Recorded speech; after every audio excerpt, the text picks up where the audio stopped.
Ted Bundy was a serial killer, rapist, and necrophiliac who admitted to killing 30 women in the 1970s, though some experts believe his actual victim count might be over 100. Ted Bundy, or Theodore Robert Bundy, born November 24, 1946, Burlington, Vermont, U.S., died January 24, 1989, Stark, Florida, was an American serial killer and rapist, one of the most notorious criminals of the late 20th century. He was executed in January 1989 at age 42. Bundy's life began under a veil of secrecy and shame. His mother, Eleanor Louise Cowell, gave birth to him at a home for unwed mothers, as his illegitimate birth brought shame to her deeply religious parents. To conceal his illegitimacy, Bundy was raised by his grandparents as their adopted son, and he was told that his mother was his sister. In 1951, Louise Cowell moved with Bundy to Tacoma, Washington, where she married Johnny Bundy. Ted took his stepfather's surname, but reportedly did not respect him. From outward appearances, Bundy grew up in a stable, working-class family. Despite this, he showed an early and unusual interest in the macabre, becoming fascinated by knives at the age of 3. Bundy was a shy but intelligent child, performing well academically but struggling socially. In 1972, he graduated from the University of Washington with a degree in psychology. During his time there, Bundy had a significant romantic relationship with Diane Edwards, a wealthy and attractive young woman from California. Their breakup devastated Bundy, and many of his later victims bore a resemblance to Edwards. His modus operandi involved luring victims into his car under false pretenses, often pretending to be injured and asking for their help. Once they were isolated, Bundy would overpower, rape, and kill them. Bundy frequently revisited the bodies of those he abducted, grooming and performing sex acts on the corpses until decomposition and destruction by wild animals made further interactions impossible. Bundy decapitated at least 12 victims, keeping their severed heads as trophies. Bundy confessed to murdering 30 women across several states in the 1970s, but experts believe that the final tally might be closer to 100 or more. There is some debate as to when Bundy started killing. Most sources say he began his murderous rampage around 1974. Around this time, many women in the Seattle area and in nearby Oregon went missing. During the first half of 1974, female college students disappeared at the rate of about 1 per month. Bundy's earliest documented homicides were committed in 1974 when he was 27.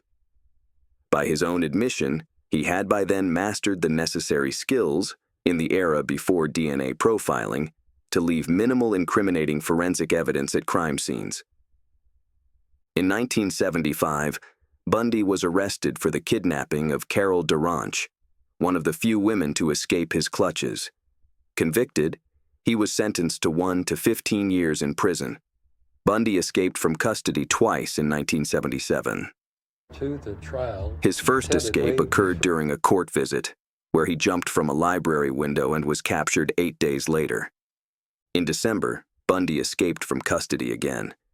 He climbed out of a hole he made in the ceiling of his cell, having dropped more than 30 pounds to fit through the small opening. Authorities didn't discover that Bundy was missing for 15 hours, giving the serial killer a big head start on the police. After his second escape, Bundy made his way to Florida. On January 14, 1978, he broke into the Chi Omega sorority house at Florida State University, attacking 4 women and killing 2, Margaret Bowman and Lisa Levy. Less than a month later, he abducted and murdered 12-year-old Kimberly Leach. These crimes marked the end of his rampage. Bundy was pulled over and arrested in February 1978. The bite marks he left on Levy's body provided crucial evidence for his conviction. Bundy's good looks, charm, and intelligence made him something of a celebrity during his trial. He fought for his life, but, in July 1979, was convicted for the murders of Bowman and Levy and given the death penalty twice.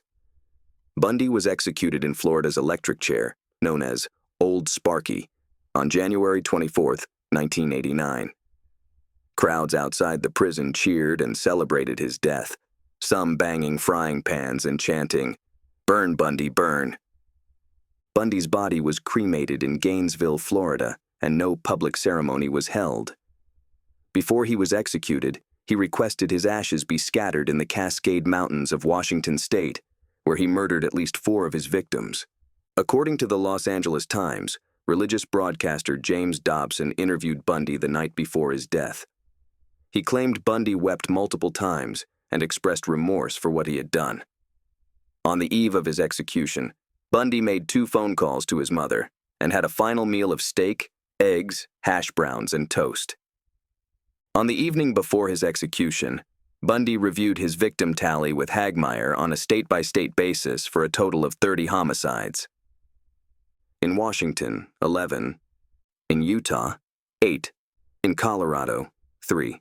In Florida, 3. In Oregon, 2. In Idaho, 2. In California, 1. Biographer Ann Rule characterized Bundy as a sadistic sociopath who took pleasure from another human's pain and the control he had over his victims, to the point of death and even after. He once described himself as the most cold-hearted son of a bitch you'll ever meet, a statement with which attorney Polly Nelson, a member of his last defense team, agreed. Ted, she wrote, was the very definition of heartless evil. If you found this story intriguing, don't forget to like, share, and subscribe for more mysterious tales. Until next time, stay curious.